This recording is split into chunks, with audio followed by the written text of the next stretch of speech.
Well, we're completely on the red, so that's normal. Oh, it's the next morning. I think I may have bricked it. Well, welcome back to Living with Classic. We just got off a flight, flew up to Stockholm. I'm here to pick up new winter driver. You've seen the title, you probably know what it is, but you know, the most unreliable vehicle ever made is a Range Rover. The most unreliable Range Rover ever made is the P38, second generation. So that's what I'm picking up. 1996 one.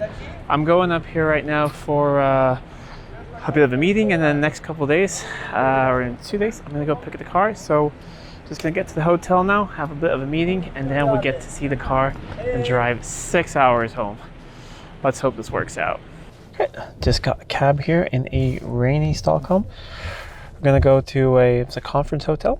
I'm in the board of the Swedish Jack Club, like I've mentioned a couple of times. We're up here for a meeting for a couple of days, and I thought that'd be a perfect time to pick up this car. It's sitting at a friend of mine's, which you've seen before, Daniel. We've been to his garage before and seen some things. So he took it to get inspected last Friday, so it's Friday today, and it passed with no advisories, so it should be really good. It's low mileage, 160,000 kilometers or thereabouts. It's a 4-liter V8. It's in a really pretty color. I think it's going to look good. I don't really like the wheels on it, but I mean, we'll go through all this when we see the car. And well, if you know the channel, I don't live here, so it's going to be about 6 or 7 hour drive home, which will be a good way to test out a Range Rover that's been sitting for a while. But fingers crossed it goes well. Now we're going to get to the hotel, get some food, have some meetings, and then probably another cab ride over to the car in a couple days. Got to my hotel room. Pretty nice. Even got a view out here. Seems to be some sort of sport track out here. Something. Got a really nice cab driver. Chatted about electric cars, which was interesting because apparently all cabs are going to get turned over to that. So it was interesting to hear how that's going to work with charging all of that. So that was fun. Now I'm going to go grab some food. Then I'll see you guys in a couple days when we'll go over and have a look at the car. I'm really excited. I mean, I've known I was going to buy this car now for a couple months, and now I'm just about 40 minutes away from it. But sadly, can't really go and see it for another couple of days. But for the magic of YouTube, you guys will see it really soon. After a long weekend of meetings and dinners, finally Sunday, I'm at my friend's Daniel's house. You might recognize all the cars here. We'll have a look around in a bit. Over there, I see a green P38. Let's go have a look at it. On a windy fall day, here it is. So we'll do a thorough look around it. He had a buyer here for cars, so he's up selling some cars. He picked me up, and first of all, I absolutely love the color. I've only seen it in pictures, but it looks great. This is missing, and I knew about that, so I bought one from another car, so I need to go and have it painted. So I have a new filler. It comes with new tires, these ones, and I'll show you guys later. I've actually purchased another set of wheels for it, which are a little bit bigger, which are the HSE wheels, but these are in good shape. That's nice. Ah, look at it, beautiful. So, ooh, you have a key. Yeah, here we go. Does it even work? Used to work. Now yeah. It works. Yeah. The remote doesn't work though. No, I don't need that. I live in the country. I don't lock my cars. Nope. Me neither. No. Because if you lock it, then someone might want to break into it. Exactly. So this is very nice. Yeah, it's just in the back, the headliner. It's not too bad. Nope. In there. But should we? We'll start in the back. We'll do the engine last. Start in the back here. We have the twin tailgate. Ooh, how fancy.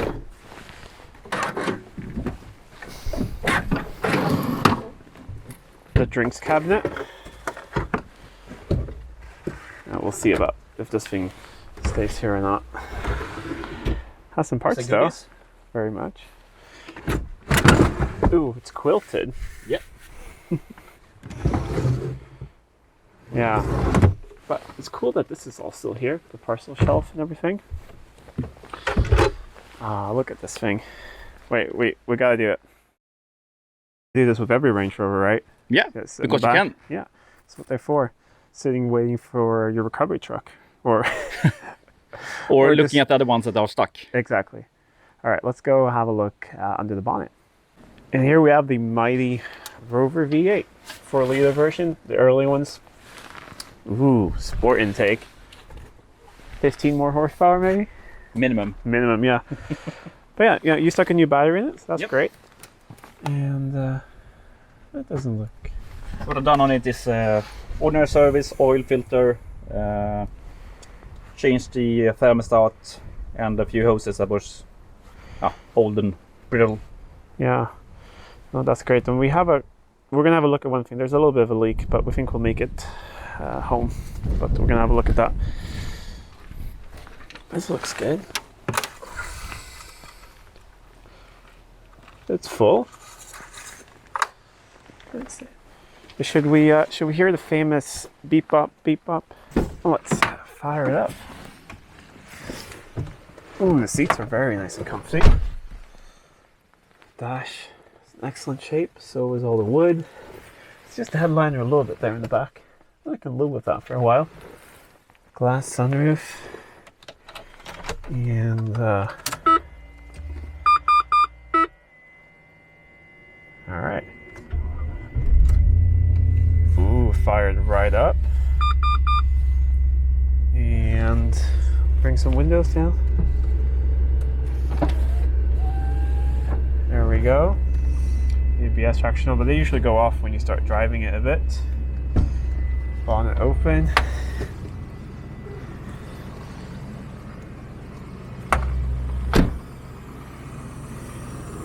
Listen to that.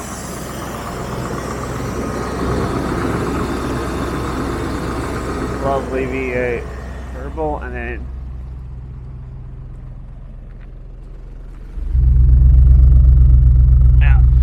we'll talk about the exhaust later.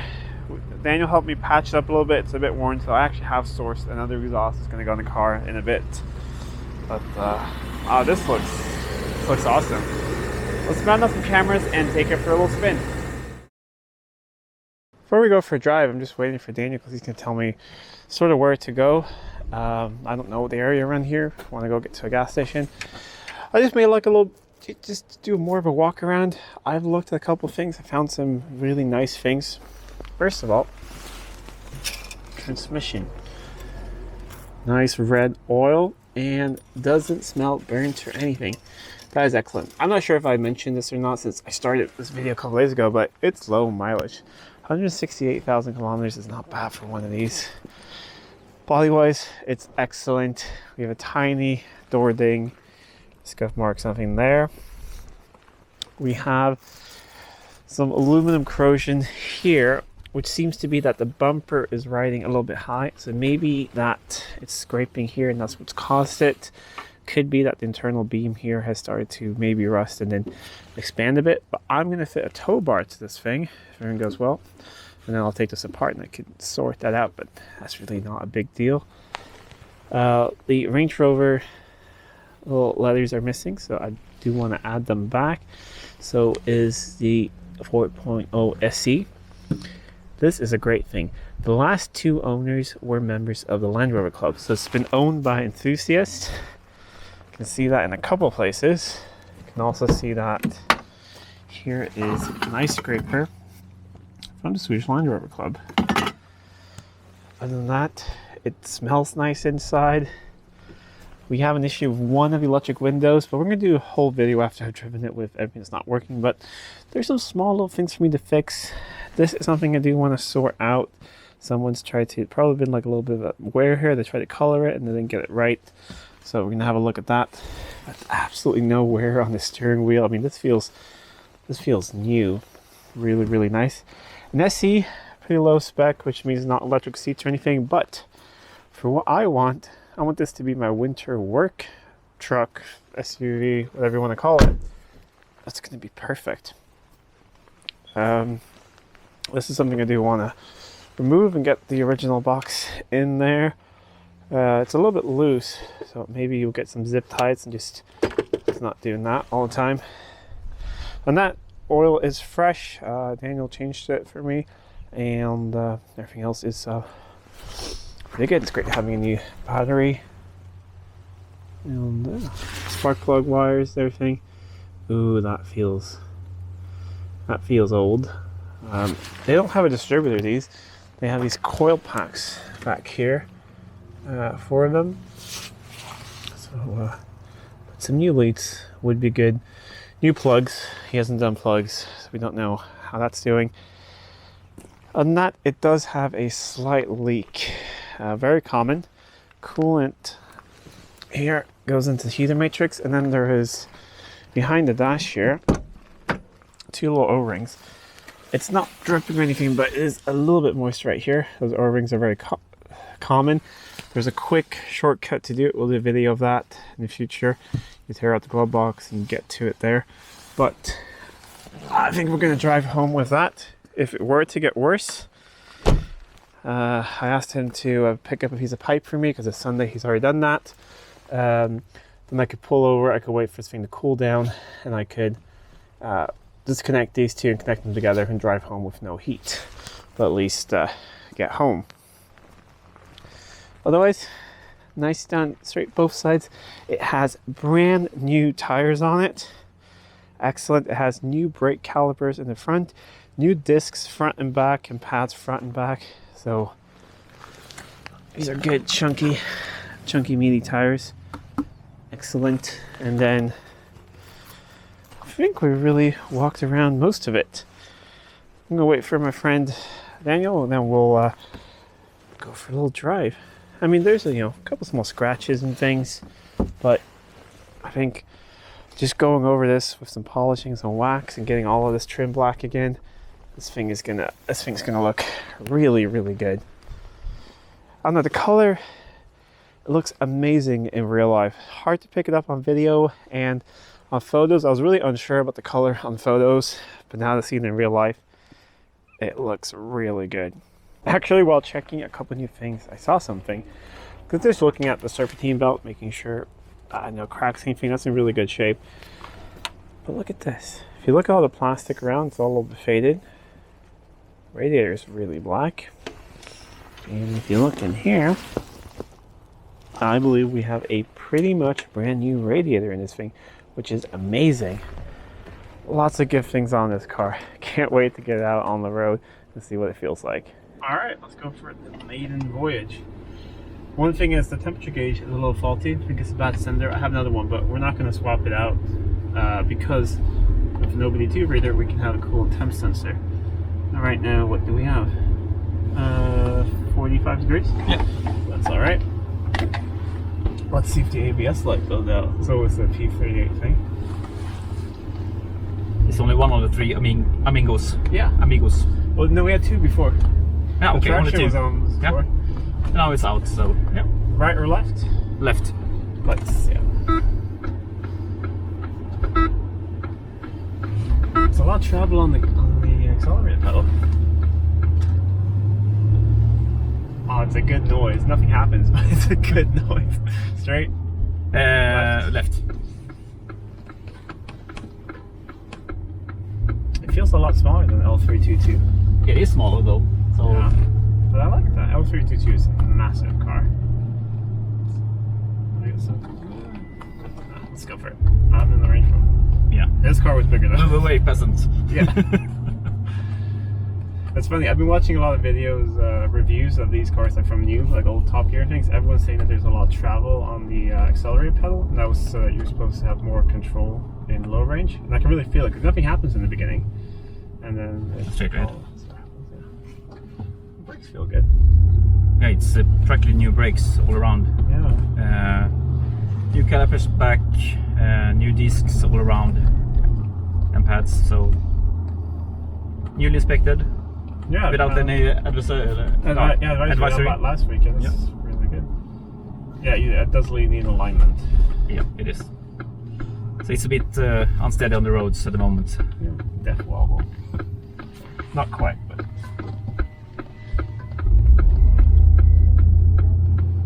Let's see. See if we can make it to over here. Take some nice photos of it. Have a look around it, and then go to the gas station and fill up. I think it's about 100-liter fuel tank, so it's going to cost quite a bit to fill up. We got about 77 liters, so that's like 150 bucks of fuel. I'm not going to make it home on that. I'll have to fill up probably once more. But let's see, the gas gauge goes up to max. Yeah. Oh, that's such a good sound. And coolant temp, live data.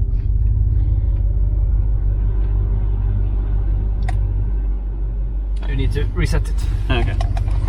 But yeah, we sat here idling a bit before, and it only went up to 90 or something. So definitely gauge or Gauge or sender. Yeah. But the sender I got for it looks different than the one on here, so there is hope. Left? Yeah, left. Yeah, so yeah, gas gauge works. I'm gonna zero the trip later when we get back, and then after I've driven a bit tomorrow, I'm gonna see how much fuel it actually uses. I would say lots. Yeah. But it's good to know. But it makes a really nice noise. Because now it's temperature gauge is pegged. Yeah, 89 degrees on the secondary. Yeah, sensor, which is right next to it. They're like a centimeter apart in the same water jacket, so definitely. Yeah. And it's a good thing that it's that one is broken, not the one. The other one, not the because other one. this is the one for the engine control module. Yeah, so that would not be fun. But we're gonna head back on this evening. We're gonna change out the radio because I brought a spare. This one doesn't work, and I brought a spare because I don't want to drive. Well, it works, but I don't have the code for it. Yeah, but it doesn't work. But I brought another one, and drive home, 7 hours with no music by myself is gonna quite suck. So we see if that works, and start packing up the car with a lot of things. So as you can see here, we have 87 degrees, but if you look at the gauge, that's quite nerve-wracking. But it doesn't get warm, it just seems to have the incorrect sensor or something. So if you look at the gauge, you feel nervous. You were driving home in the middle of the night when you got it. Yeah, I was terrified. I was thinking, okay, I bought a crappy car again. Yeah, you called me. I was out in the garage. I was like, oh, shit. So I was in panic mode then. Let's see if we have a radio. Turn on the ignition. Range Rover. And well, the code starts with 8. How do I... Alright, I gotta check the manual because my code starts with an 8 and that only goes up to 6. I'll have to read the manual so I don't break it, but hopefully it works. After a quick glance in the manual, I figured it out.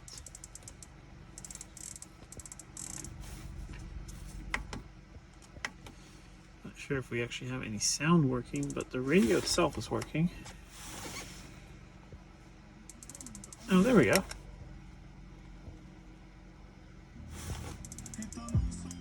Oh yeah. At least we have the radio on the way home, so that's really good. Otherwise, continue packing up the car a bit. Got some things in the back and stuff. Actually have some Webers in there I'm bringing for someone else. But some things left to do. But I gotta show you guys this. I'll talk about more later. I found a receipt there. The car has had a new transmission not that long ago, so lots of money's been spent on this thing, which is great, and I plan to drive it a lot now. So I bought a spare sensor, and we noticed that it's different. That one's black, this one's green. So we're putting in right now. We'll go for a test drive. If this fixes it, that would be amazing. It's nice having working gauge, even though the OBD2 does work. But, that would be a really good fix. All right, it did not fix it. We're still in the red. However, that's 90 degrees, 89, 90 degrees. So sensor wasn't it, but it was worth a shot. Cold, chilly morning. Time to hit the road. Let it warm up a little bit. Let's see how it code starts.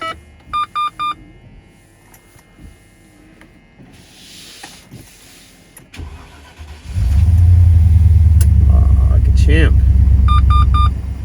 About 7:25 in the morning here. Driven for about 15-20 minutes. I have 20 minutes to go to my first stop, which is a parts store. Just gonna pick up some fall things.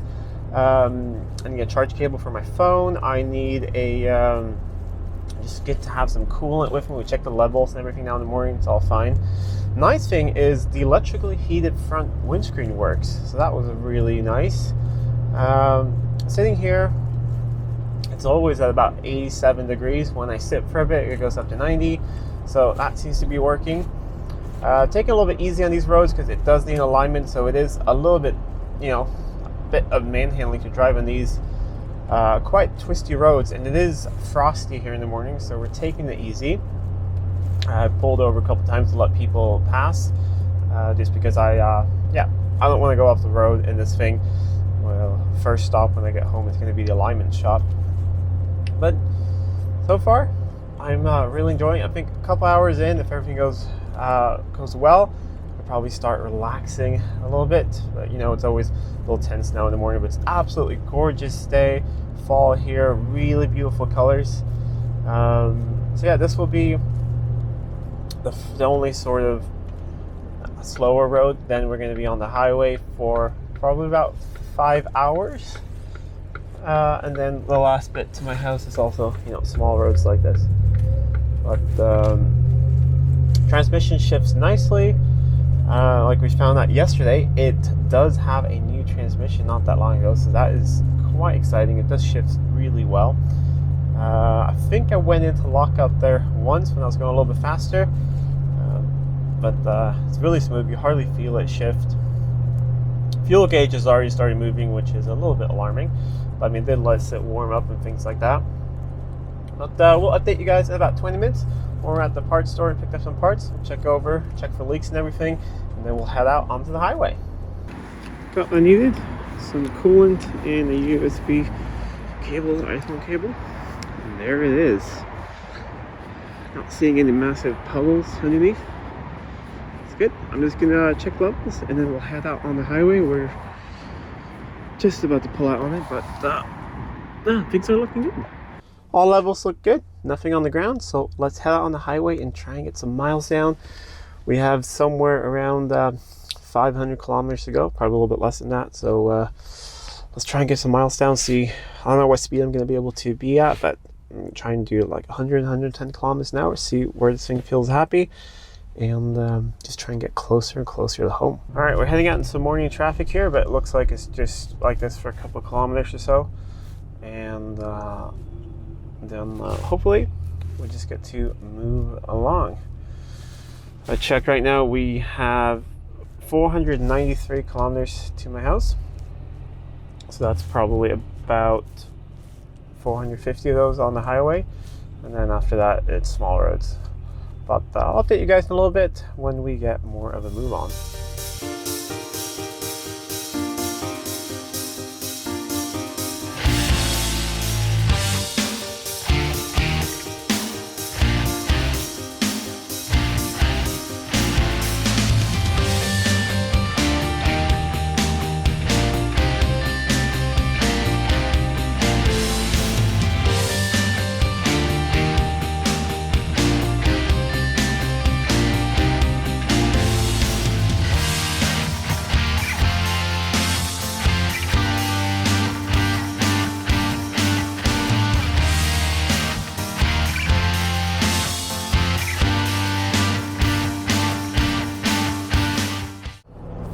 It's about an hour and a half later, and yeah, I've been driving just at regular highway speeds the whole time, doing about 110 kilometers an hour. It feels pretty happy right there. We have a fuel station coming up here in 2 kilometers. I thought we'd pull over, just check levels and everything, and actually fill it up and sort of see fuel economy. I mean, a lot of that has just been the beginning, driving on slow, like small roads, and warming it up this morning and things, so it's probably not going to be the best. Coolant temp, according to the OBD, stays at about 85 degrees all the time. Sometimes goes up to 86, but sits around there. I'm not sure if I mentioned this yesterday. There's just a lot going on. This car has some modifications that I do like. It has the air suspension removed, so it's on coil springs. I thought it might be a little uncomfortable. It's very nice on springs, actually. It's soft and it seems like a pretty good ride height. It's still a bit of a climb to get into it, but really liking that a lot. Future videos will go through some of the other things with it, but we'll go out here, stretch the legs a bit, make sure that all the levels are good, and fill up with fuel. Now let you guys know what the economy has been. Don't think it's going to be the greatest. Also because the intake air temp sensor is not hooked up with that different intake, so I don't think that's going to help. But take a little break here, see how it goes, and hopefully all the fluids and everything are fine, and hopefully fuel economy is not too bad. Let us see under here. Nice and dry up there by the cool and temp sensor. Coolant level is, that's right up here. So that's good. Check oil after I've filled up the fuel. So far, it's been a beautiful day at least. Gorgeous weather. Okay, just wiped it, put it back in. So now we're still at the full mark. So that's good. I gotta calculate the fuel mileage, get a drink, use the bathroom, and hit the road. I got 30 liters in, and I've done about 182 kilometers. So that's about 16 liters per 100 kilometers. So really not too bad. I mean, a lot at the beginning was us fixing things on the car, sitting idling. I warmed it up this morning, slow, like country roads, almost the first 40 minutes of my drive today. So I'm pretty pleased with that. I'm gonna hit the road, try and get some miles down before lunch, and update you guys if anything happens. Bit of an update. I am about halfway home. I'll try and put a map in here, but there's these right by this big lake here, which I'm going by. It's the second biggest lake in Sweden, so it's right out the window here. And yeah, about halfway home. So yeah, so 3 hours left. Yeah, I'm doing same speed as before. Sun is nice and out, and I don't know, might do a lunch stop in an hour or so, or I'm not completely sure. I really just want to get home, so I may do just a really quick stop and then sort of press on. I've been away from home for almost 4 days, and I miss the family, miss the kids. If everything goes well, I sort of want to go. I should be home actually before we go and pick up the kids. So I might be able to go do that, which would be really fun in this car. We'll see what happens. But about halfway, and I'm going to keep on enjoying this beautiful sunny day with the gorgeous autumn leaves out everywhere. Really pretty. And keep on heading south. Just pulled over to check fluid levels. Everything's still at the same level there. I'll also take off my jacket. The sun's getting pretty warm on me now in the car. And continue. I think I have an hour and a half until I pull off the highway to smaller roads. I think somewhere around there I'm going to grab lunch. Yeah, absolutely gorgeous, beautiful day. So really enjoying the Range Rover a lot so far. Well, I think maybe about 2 hours later or something, I turned off the highway about 10 minutes ago, and I'm on small roads here pretty close to my house. Sorry about the glare from the sunroof, but the panel here to cover it it's a little stuck, and I don't want to. We'll just leave that there. But we have quite some miles under our belt now in this P38, and I love it. It's a fantastic car. It will be once it gets in alignment. It's a bit scary. It's sort of it's twitchy. When you hit potholes, it wants to go certain directions. There's no play or anything, I think. It's just, I really just think it's an alignment also because the steering wheel is crooked. And also because it recently had the conversion, removed air suspension and put on regular coil. So maybe they messed with some things then. So we can have a look at that. Other than that, temperature gauge is still not working. It's pretty much pegged. But we are at 87 degrees. It's gone between about 84 to 89 the whole time. And no leaks or anything. It seems like the leak in the cabin is probably only when it's cold or something, because it's just nice and dry and warm there. But I'm going to fix that very soon as well. Other than that, I've never driven P38s before, so this one is, I've only driven a couple L322s, and then I've driven a lot in a supercharged one that we have, and you know, this is half the horsepower of a supercharged Range Rover, but I don't know, it feels like it has a lot of torque. It isn't very quick. It is that sort of more Land Rover-y than newer Range Rovers, but the best part is the soundtrack. So Rover, what was that? Oh, a branch just fell off a tree. Of course, seems fine. That was a bit weird. All right, but just listen to this. Or maybe I can take the window down a bit. You guys can hear this. I'll slow down and just go.